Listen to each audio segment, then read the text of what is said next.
유송이, 수윤이, 윤영이, 윤영이, 임석, 서윤이.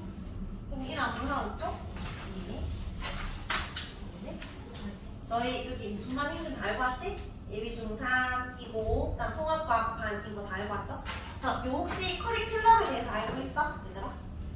커리큘럼은 너희 그 2학년 혹시 다니는 친구들도 있겠지만 보통 중1이나 중2는 1년 과정인데 중3부터는 학기 과정이거든. 1학기 과정, 2학기 과정. 그래서 약간 영어나 수학을 한번 등록하면 쭉 가는 건데 여기는 학기로 이제 7월 말까지 해서 끝나고 8월에 다시 수강 신청해서 다시 다른 수업을 듣는 거야. 그래서 중3들 대상으로는 중3 수업을 안 해, 우리가. 그러니까 2학년 다 끝냈다라고 생각을 하고 특강이 있습니다. 1월, 2월에 이제 오늘부터 시작을 했는데 1학기 과정 2달 만에 끝내는 게 있고 그거 말고는 다 이제 선행을 하는데 고등학교 1학년 통합과 고1 뭐 알고 온 친구들도 있겠지만 혹시 그냥 뭐 엄마 가라 해가지고 온 친구들도 있으니까 잠깐 설명하면 중3들 대상으로 고1 때 공부하는 통합과 그 다음에 고2 때 공부하는 물화생지 있지? 물화생지 원반이 있는데 지우가가 너무 없었을 거예요. 물화과 생원 이런 식으로 너희가 선택을 할 수 있었고 그래서 지금 통합과만 신청한 친구들도 있을 거고 뭐 2개 신청한 친구들도 있지만 이렇게 듣고 2학기 되면 만약에 너희가 통합과만 했다. 2학기 때 물화과만 듣던지 아니면 너희가 통합과 물리를 들었으면 그 다음 2학기 때 화생을 들어도 되고 물리가 재밌었다. 그럼 2학기 때 물리 뭐 유형반 이런 식으로 문제풀이반 이렇게 더 있을 거거든. 그런 식으로 이제 가면 되고 어쨌든 쌤이랑 수업을 하는 건 1월부터 7월까지 수업을 하는 거고요.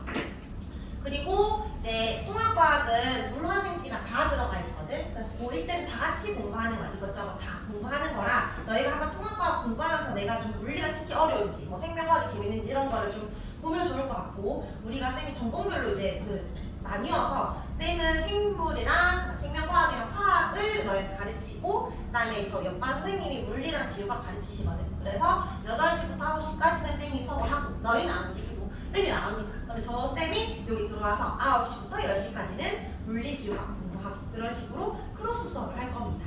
그리고 요 책은 쌤 교재고 뭐 선생님은 조금 되고 나눠주실 거예요. 교재는 2개 들고 다녀야 되고 쌤 책은 좀 특이한데 여기 통합과학 1번인지 혹시 잘못된 것은 미리 말하세요.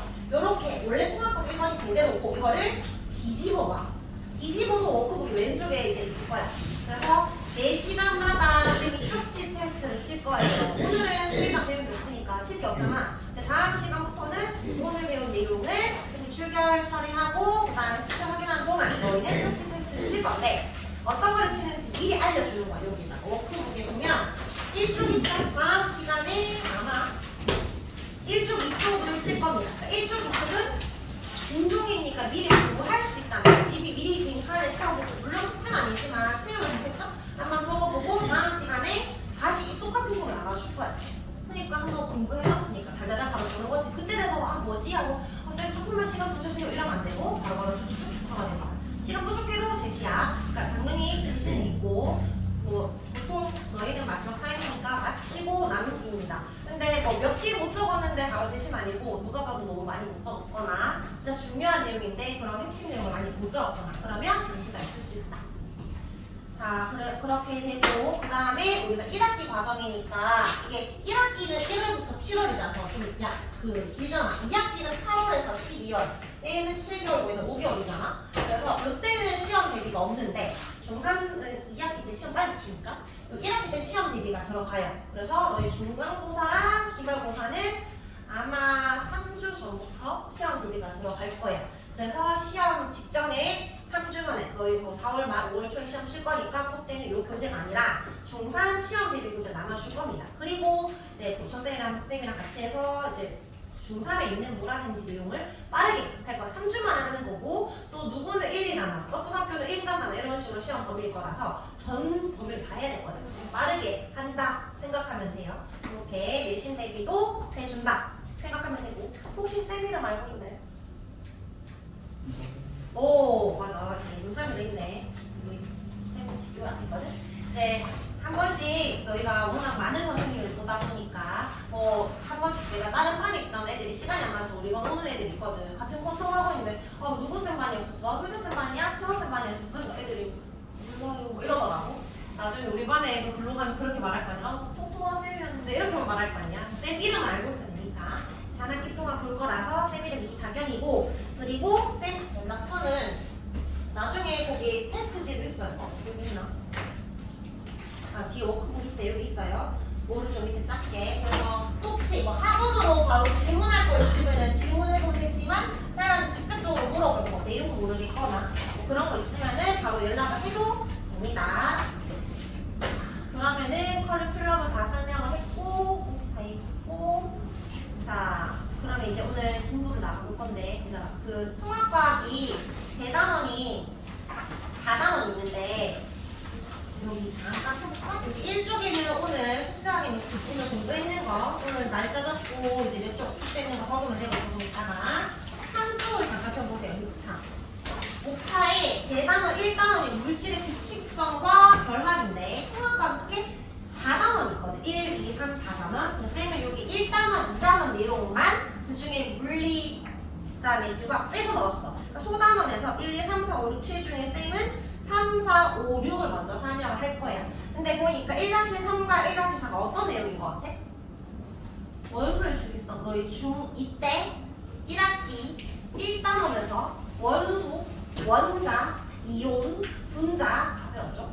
근데 그 배운 거를 그대로 기억하고 있는 친구도 있을 거고 다 증발이 돼버린 친구들도 있을 거고 근데 그거를 좀 알고 있어야 오늘 수업을 할 수가 있어서 오늘 한번 복습을 하고 나갈 겁니다. 일단은 복습하기 전에 쌤이 잠깐 확인, 자, 테스트진 아니고 한번 너희가 어느 정도 알고 있는지 적어볼 겁니다. 이거는 마음 편하게 쌤이랑 수업한 게 아니니까 적고 나중에 쌤이 걷어서 이거를 보고 이 반에 전반적으로 애들이 잘하는구나 못하는구나 보고 설명을 좀 더 많이 해야겠다 이렇게 참고 자료로 할 거라서 한번 적고 시작을 할게요.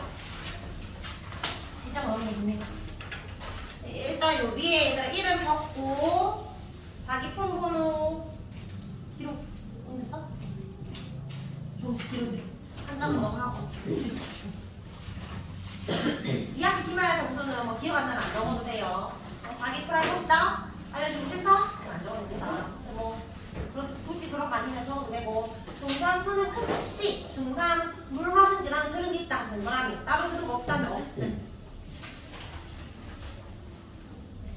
그리고 이 앞뒷장이 있기 때문에 기억이 안 나면 그냥 쭉 한 번 훑어봐. 내가 전체적으로 뭐 적었었는지. 시험이 아니니까 그냥 5분 정도 시간을 주고 거둘게요.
지웠잖아요.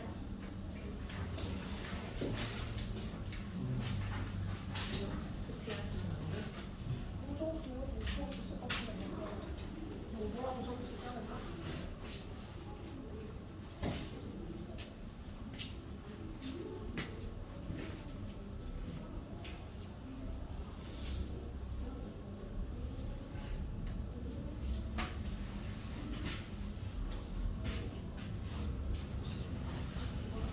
안 적었지 않아? 신기한 신규 아니라도 적으면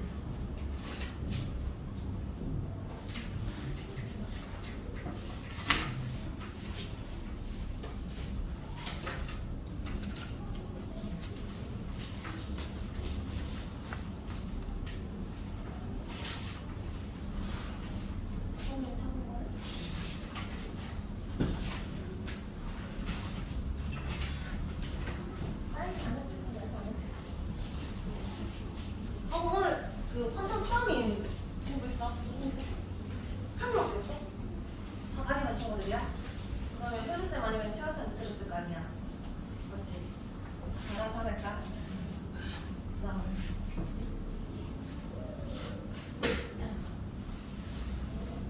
거의 뭐 시간이 부족해서 못 적은 친구들 1분 뒤에 거둘게요. 그럼 한번 기억이 안 나더라도 그냥 보고 있어봐. 내가 이걸 모르고 있네, 까먹었네. 근데 너희가 지금 적고 있는 요 종이는 이제 알고 있어야 됩니다. 이때까지 뭐 까먹어서도 괜찮아요. 이제 외워야 돼. 이제는 기억해야 됩니다. 하나씩 외워야 되고. 선택 문제 요것만 뭐 못 적을 수 있고 나머지는 쳤던 내용들이잖아요. 근데 다시 또 배워. 보일 때 또 다시 배웁니다. 그러면 다 적었죠? 네, 이름 적고 자, 뒤에서 앞으로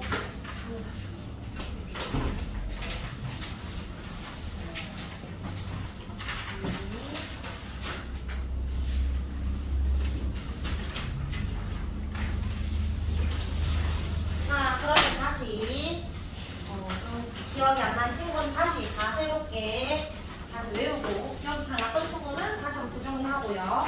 이제 우리 4쪽에 들어가 볼게요. 원소 떼고 가진 복습. 쌤이랑 한번 원소, 원자, 이유 분자를 설명하고 듣다가 바로바로 적어도 되고요. 나중에 한 번에 같이 채워도 되고 일단은 지도 나가기 전에 우리 중학교 때 배웠던 개념을 좀 구분하고 가자. 원소랑 원자 그리고 이온 그리고 분자 이 단어를 구분할 수 있어야 되는데 생각보다 구분 못하는 친구들도 좀 있어. 고1 때도 원소랑 이온이랑 뭐가 달랐죠? 뭐 이런 이야기를 하는데 원소는 물질을 이루고 있는 기본 뭐라고 하지?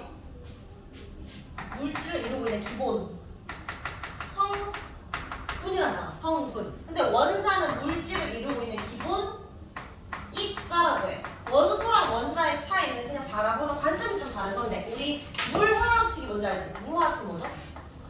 H2O잖아? 그러면 이 물 분자를 이룰 때 원자는 몇 개 있어? 원자 몇 개? 수소 원자 2개, 산소 원자 1개, 총 원자가 3개 있지. 근데 이 물을 이루고 있는 원소의 종류는 몇 종류가 있어? 2종류가 있는 거잖아. 그러니까 과일, 딸기 2개, 바나나 1개라고 하듯이 과일은 3개인데 종류 2종류인 것처럼 그냥 수소랑 산소를 원소라고도 하고 원자라고도 하는데 어떤 개수를 세릴 때는 원자, 그 다음에 어떤 종류를 볼 때는 원소라고 합니다. 그 다음에 원자는 개수를 살리거나 또는 구조를 볼 때 원자라고 표현하는데 원자 구조 다시 복습해볼까? 중심에 뭐가 있어? 핵이 있지. 무슨 핵? 원자 핵. 원자 핵을 돌고 있는 입자가 있어요. 원자 핵은 플러스 전하를 띠고 있으면 그 주변에 돌고 있는 건 마이너스 전하를 띠고 있는 입자가 있다. 이걸 전자라고 하죠. 전자. 근데 원자 핵이 플러스 전하를 띠는 이유는 사실은 입자가 양성자라는 입자가 있고 그다음 중성자라는 입자가 있는데 이 둘 중에 누가 플러스 전하를 띠까? 양성자가 플러스 전하를 띄어요. 중성자는 아무것도 안 띄어. 그러면 양성자가 플러스, 중성자가 아무것도 안 띄면 마이너스 되는 건 음성자가 아니라 그냥 이걸 전자라고 합니다. 전자는 마이너스를 띄고 있다. 그래서 원자의 주변에 전자가 돌고 있는데 원자에 딱 튼하게 있고 전자 가벼워서 막 돌고 있어 뱅글뱅글. 근데 원자 할 때 제일 먼저 기억해야 되는 거 원자를 떠오르는 성질 뭐가 있어? 라고 하면 다 올라가 되는데 이거는 꼭 적을 수 있어야 돼. 원자는 전기적으로 뭐라고 해? 중성이다. 이때 말하는 중성의 의미가 뭐냐면 원자는 플러스 띄고 있는 입자도 있고 마이너스 띄고 있는 입자도 있지만 전기적으로 플러스를 띈다 마이너스 띈다 말 안 하지. 플러스 마이너스 0이라고 해. 왜냐하면 우리가 아까 주기율표에서 수소 있지. 수소가 원자 번호 1번이거든. 1번인 이유는 양성자가 한 개 있어서야. 근데 전자도 몇 개 있냐면 한 개 있어. 그럼 플러스 1 마이너스 1이니까 0이지. 맞지? 그 다음에 주기율표에서 가장 마지막 20번. 20번이 칼슘이야. C가 칼슘이 20번인 이유는 이 원자 핵 안에 양성자의 개수가 몇 개 있냐면 20개가 있었어요. 중성은 알 수 없어요. 몰라. 그냥 질량 차지하는 애라고 생각하면 돼. 전자도 몇 개 있냐면 얘가 20개가 뱅글뱅글 돌고 있어. 얘도 마이너스 20이지. 결국 얼마다? 0이다. 원소들마다 가지고 있는 양성자의 개수는 다르지만 양성자 수가 늘어날 때마다 전자수도 같이 늘어나니까 어쨌든 모든 원자는 반드시 정기적으로 뭐가? 중성이다. 전기적 중성. 그러면 중성인 이유를 물으면 뭐라고 하면 돼? 이유는 무슨 수와 무슨 수 같아서. 양성자 수와 전자수가 같기 때문이다 라고 하면 돼. 중성자 수는 모른다라고 써요. 1번이 중요하고 2번은 이제 그냥 기억을 좀 떠올려보면 우리 원자에서 질량은 누가 대부분 차지하지? 질량적인 측면에서 봤을 때 원자 핵이 대부분 차지해 전자가 대부분 차지해. 원자 핵이 대부분 차지합니다. 맞지? 전자는 너무너무 가벼워서 무시할 수 있을 정도예요. 그래서 양성자 한 개 있고 전자 한 개 있다라고 하더라도 전자 한 1800개가 모여야 양성자 한 개랑 대등하거든. 그러니까 전자는 나가든 들어오든 그냥 신경을 별로 안 써. 그래서 원자 자체가 워낙 가볍지만 그 원자의 질량은 거의 양성자랑 중성자의 질량이라고 생각하면 돼. 예를 들어서 마그네슘이 있고 마그네슘 2+가 있어. 근데 2+는 전자 두 개가 들어온 거야 나간 거야? 전자 두 개가 나간 거잖아. 마그네슘은 양성자가 여기 12개, 전자도 12개가 있었고 양성자 12개, 전자가 2개 나간 상황이지. 얘들아 전자 두 개가 조금 나갔잖아. 어쨌든 마그네슘에서 마그네슘 이온이 될 때 전자가 2개 나갔으니까 조금이라도 나갔으니까 질량이 살짝 줄어들었다 라고 표현할 수 있을까? 그렇게 안 해. 쌤이 머리카락 2개 빠졌어. 쌤 살 빠졌다라고 할까? 안 하는 것처럼 그런 의미야. 양성자의 개수나 중성자의 개수가 바뀌면 질량이 바뀌는 거지만 전자가 바뀌는 거는 그냥 신경 안 쓴다. 그래서 대부분 원자 핵이 차지합니다. 자, 세 번째 공간적인 측면을 봤을 때 얘들아 헷갈려 하는데 질량이 원자 핵이 질량 대부분 차지한다잖아. 그러면 원자 핵이 공간이 꽉 차 있을 거라 생각하는데 너희 처음에 원자의 개념 배울 때 원자는 이것도 크지? 이것도 크게 그린 거야. 더 작잖아. 엄청 작잖아. 그 원자 안에 이 원자핵이 존재하지? 이 원자를 축구 경기장만큼 늘렸어. 그러면 그 속에 있는 원자핵도 그만큼 비율로 늘어날 거 아니야. 늘어났을 때 원자는 뭐에 비유했는지 혹시 기억나? 축구 경기장 안에 축구공 아니면 교과서에 따라 다른데 개미 정도야. 그럼 너희가 축구 경기장에 한 2만 명 들어갈 수 있는 곳에 관중석도 없고 축구 선수도 없어. 공 하나 동그라미 있어. 저 위에서 내려다 봤을 때 꽉 차 있다 앞에 텅 비어 있잖아, 맞지? 개미 정도. 그러니까 개미도 그렇고 축구공도 그렇고 전자는 축구공에 붙어 있는 원지 정도라고 생각하면 돼. 그냥 텅 빈 공간이야. 공간으로 봤을 때는 텅 빈 공간이야. 아무것도 없는 거나 마찬가지인데 그래도 물질이 존재는 하는데 이 전자 먼지보다는 그나마 축구공이 어쨌든 질량을 좀 더 차지한다라는 그런 개념이에요. 자, 그 다음에 이온 볼게요. 원자와 이온의 가장 큰 차이. 이온은 원래는 원자였거든. 근데 원자 핵과 전자 중에 누가 왔다 갔다 할 수 있게? 전자가 왔다 갔다 할 수 있지. 원자였는데 전자를 잃거나 얻었어. 전자를 얻으면 무슨 전화? 마이너스 전화 되겠지. 전자 마이너스 나가면 플러스 전화 되겠지. 그래서 전자를 잃거나 얻어서 무엇을 띄면 돼? 전하를 띄면 이온이야. 전하를 띄는 입자를 이온이라 한다. 들으면 다 아는 것 같지만 막상 내가 적으라고 하면 원자식 말고 이온식 적으라 했어. 나트륨 이온식이야. 그러면 나트륨은 기억나. 나트륨 이온이 이게 1+인지 2+인지 기억이 안 날 수 있겠지만 지금 나트륨 이온 적으라 했어. 어차피 여기 전하를 적어야 한다는 건 알고 있어야 돼. 그래서 몇 마이너스인지 몇 플러스인지 까먹더라도 이온은 전하를 띠고 있고 원자는 전기적으로 중성이죠. 얘들아 나트륨 이온 있잖아. Na 플러스 얘가 원자 번호가 11번이거든.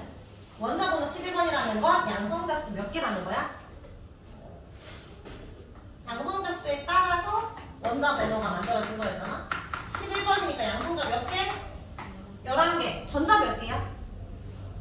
한 개라서 10개지. 그러니까 얘가 양성자는 변할 수가 없어. 전자만 변하는 거야. 양성자는 곧 원자 번호랑 똑같다. 이렇게 보면 되고요. 자, 그 다음에 분자는 뭐냐면 분자도 원자처럼 똑같이 자로 끝나잖아. 그래서 물질을 가지고 있는 기본 입자야. 근데 땡땡을 가지고 있는 기본 입자야. 땡땡이 뭘까? 시옷, 지읒. 성질을 가지는 기본 입자. 성질 더럽다. 뭐 이런 게 아니라 우리 과학에서 O2 책 있잖아. O2가 뭐지? 산소지. O는 뭐야? 산소지. 우리가 마시고 있는 산소 기체는 O야 O2야? O2가 되어야 물질이 타고 숨을 쉴 수가 있어. O는 아무 성질이 없어. 그러니까 O가 2개 이상 되면 그때부터 어떤 성질을 가지는 거야. 과자 성질 속에 뭐가 많아? 질소, 화학식. 질소는 N이라고 하잖아. 질소 기체는 N2야. 그럼 그때 그 과자 성질 속에 있는 질소는 N이 아니라 N2인 거지. ONC 너희가 외워왔던 거는 아무 성질 없어. 그게 적어도 2개 이상 결합을 해서 분자가 되면 그때부터 어떤 성질을 가지게 됩니다. 그래서 수학생이 예시들 때 이거를 물 분자라고 했잖아. 원자 여러 개가 모여서 어떤 성질을 띠는 물 분자. 분자는 곧 다른 말로 물질이나 마찬가지로 어떤 물질이 된다 이 말이거든. 그래서 보통 분자는 성질을 가지기도 하지만 원자가 2개 이상 결합해야 분자거든. 예외가 있어. 자, 이건 중요해. 예외. 저희 주기율표에서 아까 제일 오른쪽에 뭐 적었어? 수소 말고 그 다음에 헬륨 적었지? 그리고 그 밑에 무슨 간판? 네온 사인 간판. 그 다음에 AR 어떻게 읽어? R고 이거 오른쪽 줄에 있거든. 얘들은 절대 건들면 안 돼. 얘들은 이온도 안 되고요. 누구랑 결합도 안 돼. 혼자 있으려고 해. 그래서 얘는 나중에 HE2가 아니라 HE만 적었잖아. 그럼 얘 원자지. 근데 혼자 있는데 신기하게도 성질을 가져. 성질을 가지면 분자라고 말해줄 수 있잖아. 원자이면서 분자도 돼. 그래서 O2는 뭐라 부르냐면 2 원자 분자야. 물은 원자가 3개로 이루어져 있지? 3 원자 분자야.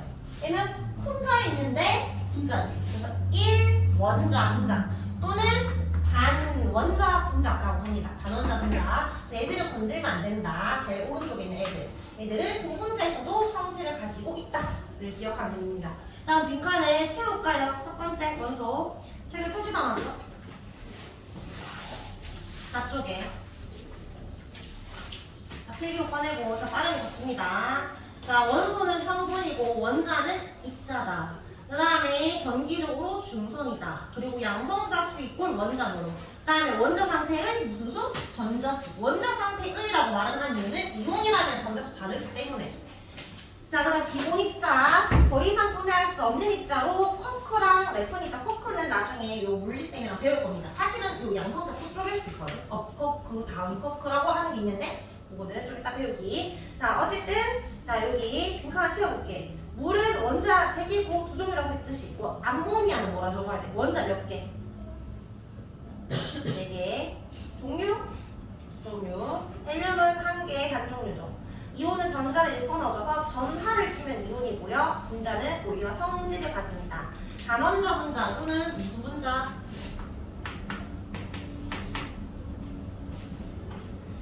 자, 밑에 3CO2에 얘들아 CO2는 이산화탄소라는 분자인데 그런 분자가 3개 있는 상황이야. 3CO2 원소의 종류는 탄소랑 산소 두 종류 있지. 분자는 CO2가 3개 있고요. 한 분자 안에는 C 하나, O 두 개, 총 3개 있는데 요런 게 3개 있다 했으니까 총 9개야.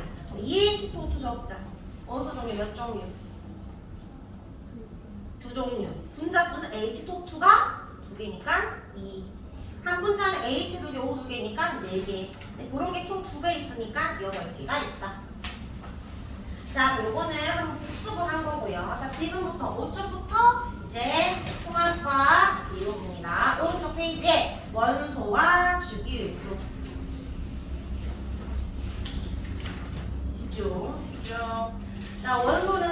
다른 물질로 포내되지 않는 기본 성분이다. 성분의 종류 치고요. 현재까지 알려진 110 종류라고 하는데 이제 그 너희 때는 110 몇 가지라 배웠지만 요즘에 중위는 118가지 있다고 정확하게 배우거든. 118가지 하나 좀 적어줍니다. 자연에서 만들어진 것도 있지만 발견된 것도 있지만 만든 것도 있다. 그 다음에 이런 거 한번 읽어보면 되고 우리 주변의 원소들 이런 것들이 있다 보면 되고요. 자, 뒷장에 6쪽 넘어갑니다. 주기율표의 역사 넘어갑니다. 기본 성분의 중철화 했는데 둘 다 안 쓰고 일단 여기 주기율표의 역사는 그 별로 중요하진 않고 내신에서도 들어오기도 하고 그냥 그 시험 문제 넣기도 하고 안 넣기도 하는데 중요한 건 주기율표거든.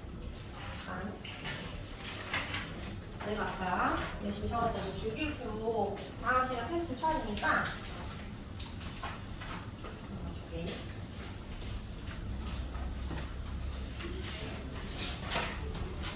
뒤로 좀 넘겨주세요.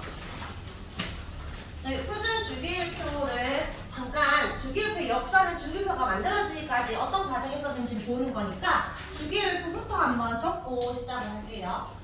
자, 쌤이 지금 나눠준 주기율표는 118가지가 다 적혀있는 표잖아. 근데 그거를 다 적을 필요는 없고 우리는 약식으로 20개는 외워야 합니다. 자, 다 같이 해볼까? 제일 처음에 뭐 적어? 수소, 그 다음에 리튬, 그 다음 베릴륨, 동소, 탄소, 질소, 산소, 클로린, 네온 그 위에 헬륨산이가 있죠?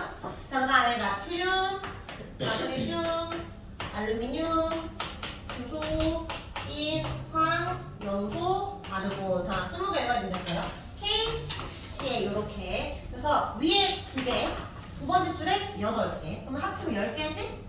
밑에도 8개 2개니까 10개지? 총 20개는 외워야 하고 번호도 외워야 됩니다. 여기 1번이고 얘가 20번이고 왜냐하면 양성자가 한 개고 20개니까 그런 식으로 그래서 오늘 중1 첫 수업했는데 중1이나 중2를 쌤 처음 가르칠 때 어떻게 가르쳐 주냐면 그 사랑해가 영어로 그 알려드렸듯이 독일어로 사랑해가 이히리베 디히라고 하거든. 물론 디히 이렇게 막 그런 끓는 발음 하겠지만 어쨌든 이히리베 독일어로 사랑해 이히리베 여자들이 수영복 입잖아. 비키니 입고 수영 다 하고 나서는 벗어야 되잖아. 오픈해 비키니 오픈면 알몸이지. 그래서 다 같이 하면 안 되고 나만 알지 그 갈증나니까 펩시콜라 극하 이런 식으로 외워봤거든.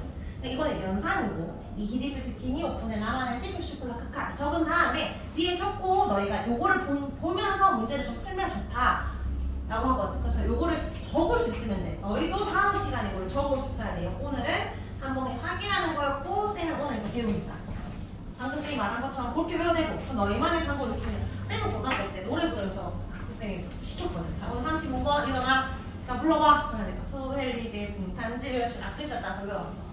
산플 네나마 알류 이난 여마 발칼 스티바크 뭐 이런 식으로 해가지고 노래를 불렀어야 했는데 그거는 앞글자 그러니까 수소, 헬륨, 리튬 이렇게 수헬리베 이렇게 외우기도 했지만 쌤은 이히리베 비키니라고 했으니까 영어 적는 식으로 알려주는데 이걸 사진 찍듯이 좀 외워놔야 돼. 그러니까 이게 2번이다. 그럼 이게 3번에서 10번까지 있겠지? 18개니까 얘는 11번에서 18번까지 있겠지? 8개니까 그러니까 19번, 20번 사진 찍듯이 외워놓으면 5번이 누구야? 라고 하면 3, 4, 5번이잖아 16번이 누구야? 라고 할 때 소헬리베 이렇게 하는 게 아니라 얘가 18번이니까 18, 16, 16번 S요 이렇게 9번 누구야? 얘가 10번이니까 9번은 플로린이요 이런 식으로 말을 할 수 있다는 거지. 그래서 이렇게 주기율표에서 번호를 좀 같이 외워주면 좋고 그 다음에 이 주기율표 할 때 얘들아 보통 원소들 중에 금속 원소가 있고 비금속 원소가 있잖아. 금속이 아닌 건 비금속. 그래서 금속은 이런 비금속 구분하는 방법. 보통 수로 끝나면 비금속이고 륨튬식으로 끝나는 금속이거든. 금은 이런 건 금속인 건 아는데 여기에서는 륨튬식으로 끝나. 수소니까 얘는 비금속이야. 리튬, 베릴륨 근데 분소로 끝났지. 얘는 비금속이야. 얘는 제끼고. 그 다음에 나트륨, 마그네슘, 알루미늄인데 규소로 끝났지. 얘 제끼고. 칼륨, 칼슘으로 끝났으니까 얘는 금속. 그래서 주로 금속은 왼쪽 편에 있고 비금속은 오른쪽 편에 있습니다. 자 그러면 쌤이 이렇게 봤는데 너희 딱 봤을 때 금속이 많아 보여? 비금속이 많아 보여?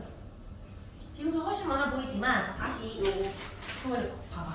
쌤이 지금 약식으로 본 건데 얘들아 여기에 첫 번째 줄은 비금속, 그다음 두 번째 줄에 리튬, 베릴륨 있고 오른쪽에 금속 있잖아. 중간에 뭐 뻥 비어져 있어가지고 합친 거야. 근데 여기에 가로줄 네 번째부터는 중간에 뭐 많이 있지.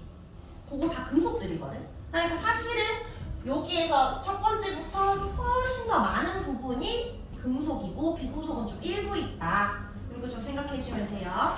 자, 그러면 이런 주기율표에 대해서 지금은 이렇게 118가지가 나열됐지만 과거에 고대시대나 중세시대에 갑자기 주기율표 18개가 118개가 있지, 수소는 H 이렇게 이야기했을까? 아닐 거 아니야. 모든 물질의 기본이 되는 원소는 무엇일까? 원소는 뭘로 이루어져 있을까? 이런 식으로 시작이 됐을 거 아니야. 이 주기율표가 만들어지는 역사에 대해서 간단하게 와서 언급할게. 이쪽 봐봐. 그러니까 주기율표 역사에서 1번에 라부아지에 혹시 들어본 적 있어? 질량보존록 직역했던 사람이잖아. 라부아지에는 여기 줄 서주세요. 33종의 원소를 찾았어. 근데 4개의 그룹 분류했는데 아닌 것도 있었어. 일단 기체에서 보면 빛, 열 이런 거 원소 아니잖아. 그래서 사실 역사에서 라부아지 말고 너희가 교과서마다 다른데 데베라이너부터 주기율표 역사에 넣기도 하거든. 근데 라부아지에는 어쨌든 나름대로 그 물질들을 분류하려고 규칙성을 찾아내려고 노력했다라는 점에서 보면 되고, 2번에 데베라이너도 그렇고 3번에 뉴렌즈도 그렇고 원소들의 어떤 규칙성을 발견하려고 노력을 했어요. 근데 표를 만든 건 아니야. 그냥 원소 얘들끼리 뭔가 성질이 비슷해, 얘들끼리 비슷해 이런 거 찾은 거야. 중요한 거는 7쪽부터입니다. 오른쪽 페이지는 별표를 쳐야 돼요. 멘델레이프는 외워야 돼. 멘델레이프는 처음으로 주기율표를 만든 과학자야. 최초의 주기율표 줄 찾았지? 그럼 외워줘야 되겠지. 근데 이 주기율표를 무슨 순으로 나열했냐면 발로에 적습니다. 원자량 순으로 나열했대. 원자량은 원자들의 상대적인 질량이야. 가볍고 무거운 거. 제일 가볍고 제일 무거운 수 나열했거든. 수소가 제일 가벼운 거 맞아. 그다음에 헬륨, 리튬 갈수록 점점점 양성질소가 많아지니까 무거워지는 건 맞는데, 그렇게 원자량을 나열했더니 중간에 뭔가 규칙성이 안 맞는 부분들이 생겼어. 오류가 발견했다는 거지. 그래서 수정을 한 게 5번이야. 지금의 모즐리라는 과학자가, 모자라지 않아요? 모즐리라는 과학자가 다시 한 번 더 고치는데 무슨 순으로 나열을 했냐면 원자량이 아니라 원자 번호 순으로 나열을 합니다. 원자 번호 이꼴 양성자지. 양성자의 개수를 파악해서 중성자 다 섞여있는 그런 질량 말고 오로지 양성자의 수가 늘어나는 순으로 나열을 했더니 규칙성이 맞더라라는 거지. 그래서 지금의 우리 주기율표는 모즐리가 이제 그 만들어낸 주기율표 틀을 공부하고 있다라고 생각하면 돼. 최초의 주기율표 멘델레이프. 근데 그건 원자량 순이었고, 지금은 모즐리라는 과학자가 정리한 주기율표를 공부하는데 이거는 원자 번호 순이다. 왼쪽에 아까 데베라이너랑 뉴렌즈도 다 원자량과 관련된 규칙성을 찾았어. 그럼 처음으로 원자 번호는 모즐리입니다. 자, 그러면 모즐리의 틀을 따서 현재 주기율표를 볼게요. 8쪽 넘어갑니다. 자, 우리 주기율표라고 할 때 원소표라고 안 하고 주기율표라고 하잖아. 왜 주기를 단어를 쓰는지 잠깐 보면 주기율에 자, 원소를 한 번 더 줄쳐볼까? 무슨 순? 원자 번호 순 줄쳐봐. 나열했을 때 비슷한, 자, 동그라칩니다. 화학적 성질을 갖는 원소가 주기적으로 나타나는 성질을 주기율이라고 해. 얘들아, 화학적 성질이 비슷한 애들이 비슷하게 나타나는 걸 주기율이라고 하는데, 이게 무슨 말이냐면 너희 수소랑 헬륨을 처음 적을 때 떨어져서 적잖아. 수소 바로 헬륨 안 적거든. 왜 혹시 떨어뜨려놨는지 알아? 헬륨은 네온 아르곤과 성질이 비슷하고, 그다음에 수소는 리튬, 나트륨, 칼륨과 비슷하단 말이야. 그러니까 원소를 찾았는데 성질이 비슷한 애들이 있는 거야. 그래서 표를 처음에 이제 만들었을 거 아니야. 어떻게 만들지? 비슷한 애들을 가로줄을 할까라고 하다가 가로줄을 하지 않고 세로줄에 나열한 거야. 성질이 비슷한 애들끼리 이렇게. 그러니까 여기 봐봐. 만약에 리튬이랑 성질이 있었어.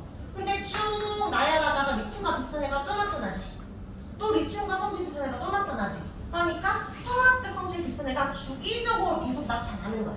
얘도 분수랑 아래 비슷하다는 거니까 여기서도 주기적으로 나타나는 거지. 우리가 주기적으로 시험을 치고 주기적으로 원리를 찾아오듯이 주기적으로 어떤 성질이 나타난다, 반복적으로 나타난다라고 해서 주기율표라고 해. 근데 이런 화학적 성질 비슷한 게 어떤 줄에 온다? 세로줄의 화학적 성질 비슷한 애들을 나열을 한 겁니다. 그래서 주기율표에 저 끝에 줄쳐보세요. 화학적 성질을 갖는 원소가 같은 세로주로 오도록 배열한 표를 주기율표라고 해요. 자, 지금부터 세로주를 비슷하다는 걸 좀 이해해야 돼. 자, 그리고 이제 이 주기율표를 좀 뜯어보자. 주기율표를 가로줄과 세로줄을 구분할 수가 있는데 가로줄을 뭐라고 이야기하냐면 주기라고 해요. 주기. 자, 이걸 외워야 됩니다. 세로줄은 족이라고 해요. 자, 그러면 가로줄은 총 몇 줄이 있어? 라고 할 때 1주기, 2주기, 3주기, 4주기가 있어요. 우리는 4주기만 공부한 거지만 요 표를 보면 실제로는 총 가로줄 몇 줄까지 있지? 살려봐. 몇 줄? 7개 줄. 밑에 책에도 있죠. 그럼 얘는 1주기에서 7주기까지 있는 거예요. 자, 족은 세로줄을 말한다 했지? 세로줄은 여기. 그럼 얘가 1주기, 2주기, 3주기, 4주기, 5, 6, 7도 있지만 우리 4주기까지만 공부하면 된다. 자, 세로줄은 여기 1족, 2족, 그리고 3에서 10은 우리가 생략한 거야. 13족, 14족, 15족, 16족, 17족, 18족. 실제로 가로가 엄청 길잖아. 그래서 얘는 1에서 18쪽까지 있습니다. 네. 자, 그럼 3에서 12는 왜 생략했냐? 자, 다시 볼까? 1주기에는 3에서 12가 없지. 오늘 2개밖에 없으니까. 자, 그럼 다시 봐봐. 2주기와 3주기는 3에서 12 자리가 없지. 4주기부터는 있지. 근데 어차피 우리 4주기는 3에서 11을 공부하지 않고 80에서 끝나잖아. 어쨌든 간에 3에서 10은 우리가 공부할 필요가 없으니까 여기를 잘라가지고 붙여서 약식으로 공부하는 겁니다. 알겠죠? 원래는 엄청 길다. 그리고 한 번씩 물어. 자, 이게 가로줄 아니에요? 라고 하는데 이렇게 세하는 거죠. 세로줄들이 모였다. 그래서 18개의 세로줄이 있다. 그래서 주기와 세로줄, 족 이야기했고요. 자, 주기랑 족 중에 어떤 애들끼리 성질이 비슷하다? 세로줄끼리 비슷하니까 같은 족을 가진 애들끼리는 화학적 성질이 비슷하다. 할 수 있습니다. 자, 그리고 3번에 주기율표에서 금속은 왼쪽, 비금속은 오른쪽, 그 사이에 중금속이 위치한다라고 하는데 아까 선생님이 여기 계단 형식 그었지? 리튬, 헬륨, 알루미늄 이렇게 그었단 말이야. 요 왼쪽에 있는 애들이 금속, 오른쪽이 비금속인데 중금속은 그 사이에 계란 형태로 있어. 여기 금소가 중금속, 규소 중금속, 여 밑에 점화륨, 비소가 있는데 이런 식으로 계란 형태 이런 거를 중금속이라고 해. 근데 쌤이랑은 중금속에 대해 설명했지만 학교 가서는 중금속을 알려주는 학교도 있고 안 알려주는 학교도 있어. 근데 만약 중금속을 안 배웠잖아? 그럼 이 중금속은 금속이라고 해야 될까? 비금속이라고 해야 될까? 이 월드컵에서 우승한 나라가 있고 준우승한 나라가 있잖아. 우승은 프랑스가 있나? 그치? 아닌가? 아르헨티나였지? 준우승이 프랑스고. 어쨌든 준우승한 나라고 우승했다라고 해? 우승에 준할 만큼 잘했다라는 거잖아. 그럼 중금속은 금속이 아니고 금속이 준한다라는 거야. 평상시에는 비금속인데 특정 조건일 때 금속이 준할 수 있다 이런 말이야. 왜? 무거운 중금속이 아니야. 이거 이응이 아니라 니은이잖아. 그래서 중금속은 비금속. 그래서 그 대경고에 옛날에 대경고에 그 학교에서 걔가 수행 평가를 치는데 각자 원소 카드를 받았어.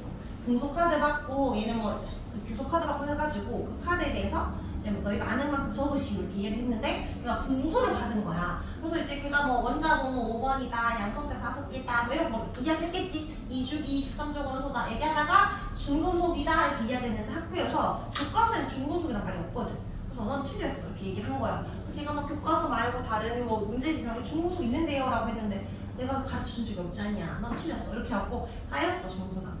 그래서 어쨌든 중금속을 가르쳐준 학교도 있고 안 가르쳐준 학교도 있으니까 안 가르쳐준다라고 하면 비금속으로 생각하면 됩니다.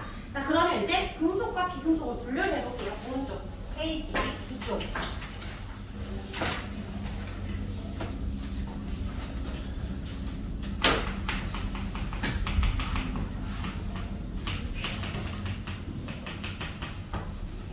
자, 아까 위치는 이야기했지? 금속은 주로 어디에 위치한다? 왼쪽, 비금속이 오른쪽. 근데 특이한 애가 있지? 비금속인데 1쪽 있는 애. 수소는 예외적으로 1쪽이 있습니다. 여기에 수소만 1쪽이다. 자, 그 다음에 금속 실온의 상태. 얘들아, 금속은 주로 고체 액체를 기체해주는 어떤 상태야? 금속은 다? 고체 상태지. 근데 유일하게 실온에서 액체인 금속 있잖아.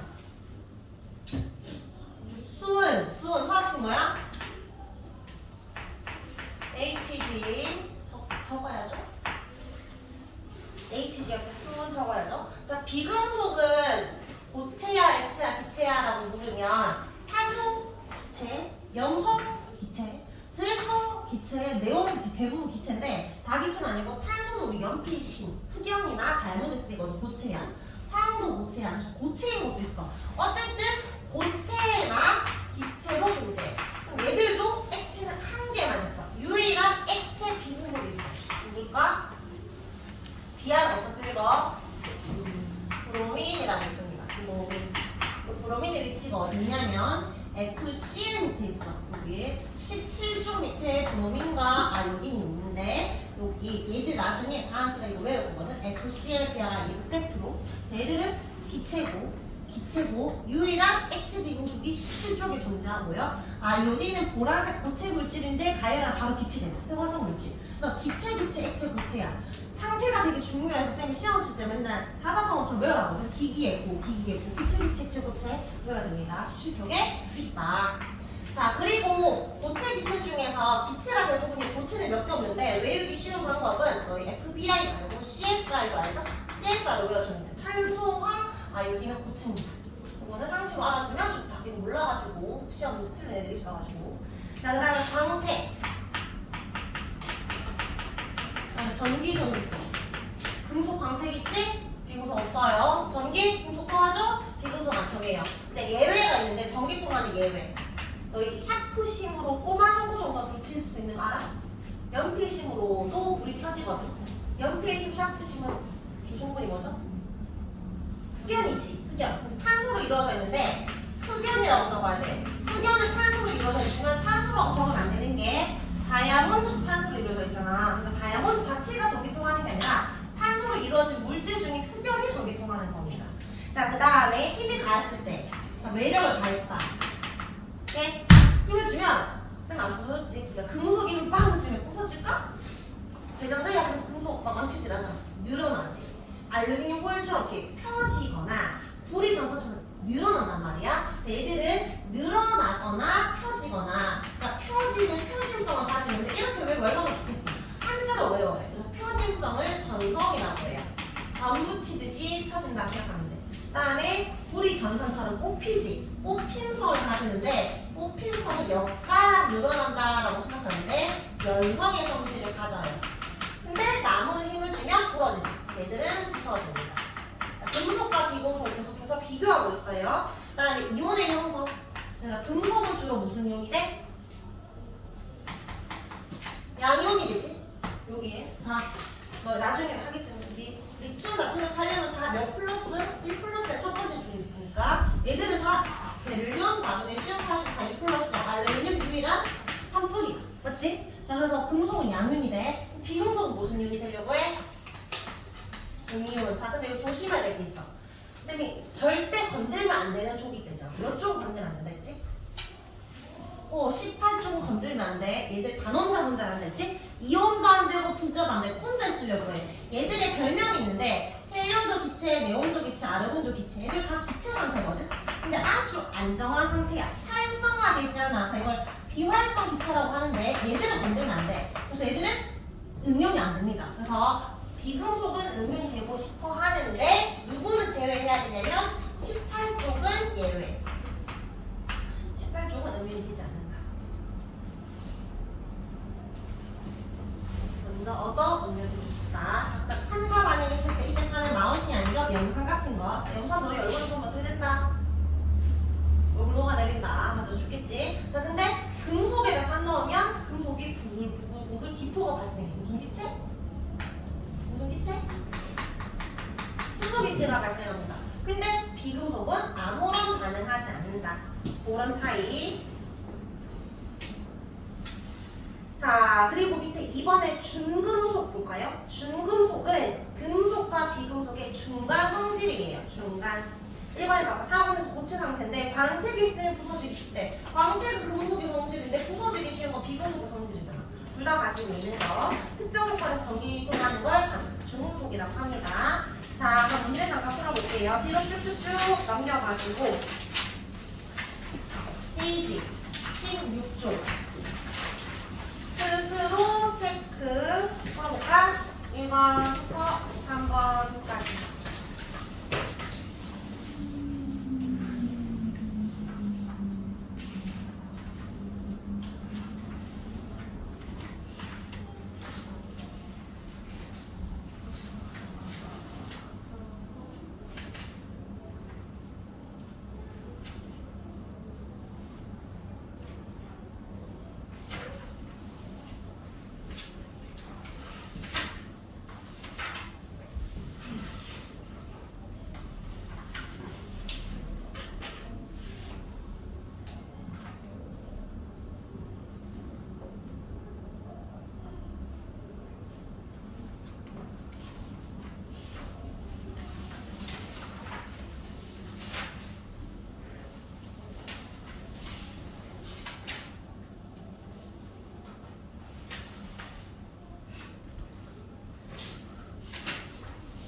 차지하니까 X. 질량은 전자가 아니라 원자핵이 차지하니까 X. 3번에 원자는 양성자랑 전자가 항상 같아?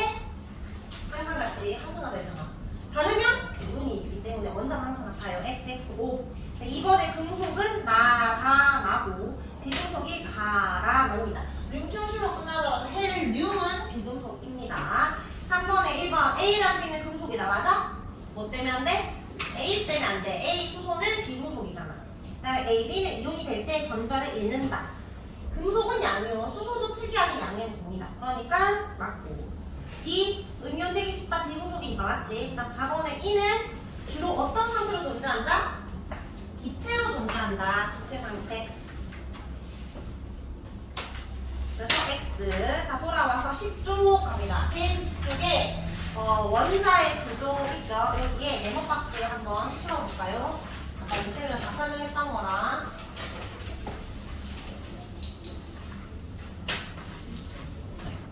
원자 번호 이꼴 무슨 수? 써보세요. 양성자수 또는 전자수.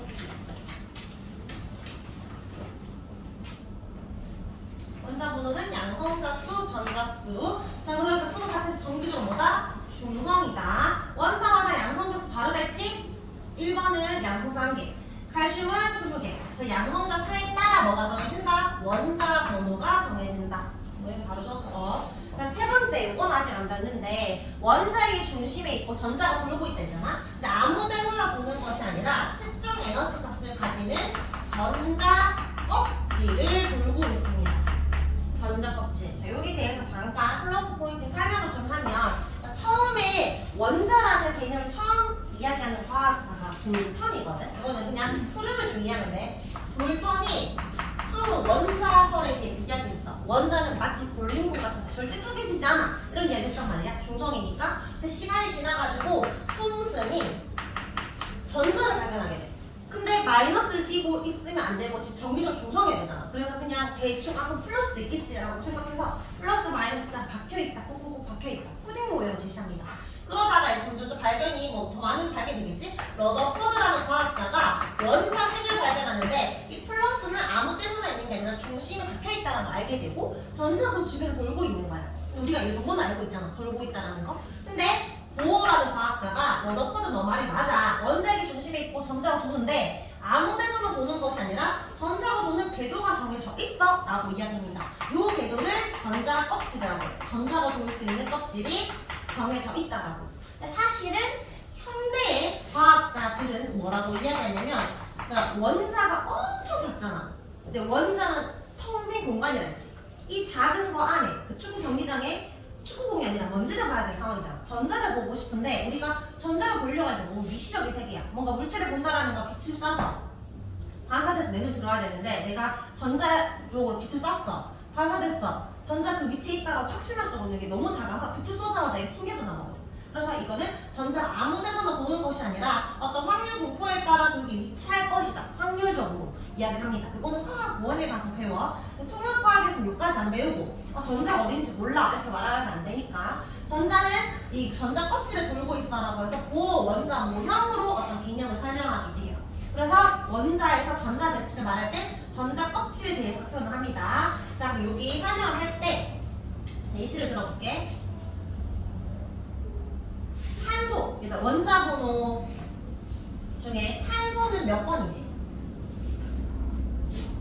6번이야. 그래서 여기 플러스 6에 원자핵이 있고, 그 다음에 전자도 있겠지? 전자가 몇 개 있어? 6개 있겠지? 근데 전자가 이 원자핵 축을 돌고 있어야 되는데 아무 데서나 도는 것이 아니라 전자들이 돌 수 있는 전자 껍질에서만 전자가 돌고 있는 거야. 이 전자 껍질에서. 그러면 이 전자가 첫 번째 껍질에서 돌고 있거나 또는 두 번째 껍질에서 돌거나 아니면 세 번째 껍질에서만 계속 뺑글뺑글 도는 거겠지. 맞아? 그러면 껍질과 껍질 사이 전자가 존재할 수 있다는 거야, 없다는 거야? 없다는 거야. 근데 이 껍질마다 가지고 있는 에너지 값이라는 게 있어. 첫 번째 껍질은 예를 드는 거야. 예를 들어서 50의 에너지가 있고, 두 번째는 좀 더 높으니까 80, 세 번째는 90이라고 했어. 만약에 이 전자가 첫 번째 껍질을 돌잖아? 이 전자는 50의 에너지를 가져. 근데 첫 번째 아니고 세 번째로 올라갑니다. 그럼 90의 에너지를 가지겠지. 근데 이 전자가 70의 에너지를 가질 수 있을까? 50이거나 80이거나 90인 거잖아. 껍질 사이 존재할 수 없으니까. 그래서 전자들이 에너지 값을 가지는데 연속적인 값을 가지는 것이 아니라 여기거나 아니면 에너지가 그 다음 칸이거나 불연속적인 값을 가지고 있어요. 그래서 여기 전자 껍질에서 전자들이 돌고 있는데 전자는 그 껍질에서만 존재해. 근데 그 껍질에서 전자 가는 에너지 값을 에너지 준위를 하는데 얘들은 연속적이지 않고 불연속적인 값을 가진다 라고 합니다. 그리고 원자가 가까우면 에너지가 낮고 높으면 숫자가 커집니다. 저층에서 보충 받으시. 근데 전자가 에너지 값을 낮은 거를 갖고 싶어 할 것 같아? 높은 걸 갖고 싶어 할 것 같아? 에너지가 낮을 때 안정적일까? 높을 때 안정적일까? 낮을 때 우리도 저층보다 고층은 뭔가 불어나서 떨어질 수 있으니까 전자도 이 플러스 원자에게 강한 인력을 느낄 때 안정감을 느끼니까 이 숫자가 낮을수록 얘들이 안정감을 느껴서 낮은 쪽부터 채워지려고 해요. 그래서 전자 배치는 껍질에서만 존재하는데 위치한다면 안쪽부터 위치하고 싶어해. 자, 그럼 탄소 입장에서 전자가 6개지. 그럼 전자 6개는 두 번째, 세 번째 껍질보다 첫 번째 좋아하니까 첫 번째 껍질에 전자 6개가 다 몰릴 수 있잖아. 근데 다 몰릴 수 있는 게 아니라 정해져 있는데 첫 번째 껍질만 예외적으로 전자가 2개까지만 받아들일 수 있어. 그럼 6개 중에 선착순으로 먼저 전자 2개 왔지. 나머지 4개는 어쩔 수 없이 세 번째가 아니라 두 번째 껍질에 전자가 이렇게 채워지는 그런 형태로 전자가 채워집니다. 첫 번째는 2개고 두 번째부터는 다 8개가 최대. 그러니까 만약에 여기 8개 중에 4개까지 들어올 수 있지. 만약에 전자가 더 많았다면 8개까지는 받을 수 있다. 그런 식으로 전자가 채워지는 거예요. 그래서 오른쪽 11쪽에 전자 배치의 규칙. 안쪽 껍질부터 채워지는데 가장 가까운 전자 껍질. 전자가 최대 2개 들어가고요. 두 번째, 세 번째는 최대 8개까지 들어갈 수 있다. 8개를 초과할 수는 없다. 그럼 산소는 원자 번호가 8번이야. 그럼 첫 번째 껍질 전자 몇 개? 2개. 두 번째 껍질 몇 개? 6개 들어가는 거지. 그래서 첫 번째 껍질, 두 번째 껍질 이렇게 점점 더 순서대로 채워집니다. 이렇게 채워지는 과정에서 어떤 규칙성이 발견이 되는데 그거를 옥텟 규칙이라고 해. 자, 근데 시간이 이제 없기 때문에 쌤이 그냥 일단 그 다음 시간에 넘기고 꼭 적어야 되는 내용만 좀 적을게. 이 옥텟 규칙은 방금 제가 설명한 것처럼 전자가 1개, 2개, 3개 점점 채워질 거 아니에요. 첫 번째 껍질에는 1개 들어갈 수 있지. 맞지? 두 번째 껍질에 전자 2개 들어갈 수 있지. 리튬 3번이지. 첫 번째 껍질 다 들어가실 수 없어? 없어요. 여기 2개하고 1개 새로 들어갑니다. 그럼 그 다음부터는 두 번째 껍질 2개, 3개, 4개 쭉쭉쭉 늘다가 자, 여기 네온이 있어. 10번이야. 첫 번째 껍질 2개, 두 번째 껍질 8개 꽉 찼지. 더 들어갈 수 있어? 없어? 없어. 그럼 그 다음 껍질에 또 새로 들어가잖아. 껍질이 계속해서 늘어난단 말이야. 자, 그럼 봐봐. 1주기 원소는 껍질 몇 개? 1개. 2주기 원소는 껍질? 2개. 3주기 원소는 껍질? 3개로 똑같지. 그럼 같은 주기는 뭐가 똑같다? 전자 껍질 수가 같아요. 그래서 여기 주기와 전자 배치에서 같은 가로줄 원소들은 뭐가 똑같다? 전자 껍질 수가 같다.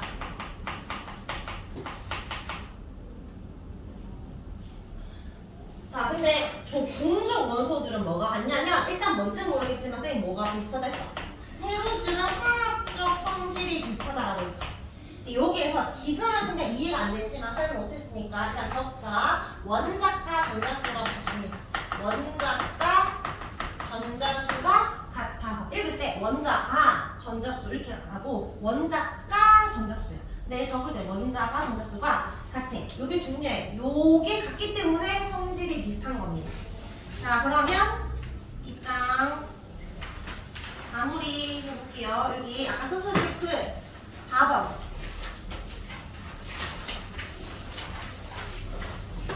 현재 주기율표에 대해서 옳은 것. 1번 원소들은 원자 번호 순서대로 배치했다. 맞죠? 그 다음에 같은 주기 원소들은 전자 껍질수로 같다. 같은 가로줄이니까 맞죠? 그 다음에 가로줄을 족이라고 하나요? 세로줄을 족이라 하지? 그래서 X. 같은 주기가 화학적 성질 비슷해? 같은 조기 화학적 성질 비슷해. 같은 주기 주기가 원자과 전자수 같다? 같은 주기는 전자 껍질 수가 같았고 원자과 전자수 뭔지 모르지만 세로 줄끼리 같았어야지. 그래서 이것도 x입니다. 55 x x x. 자, 그래서 숙제는 많이 못 푼 것 같고 페이지 20쪽에서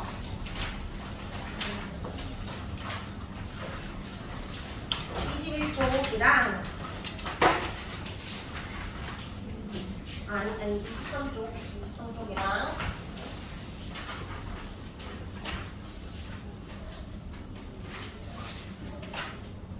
그다음에 28쪽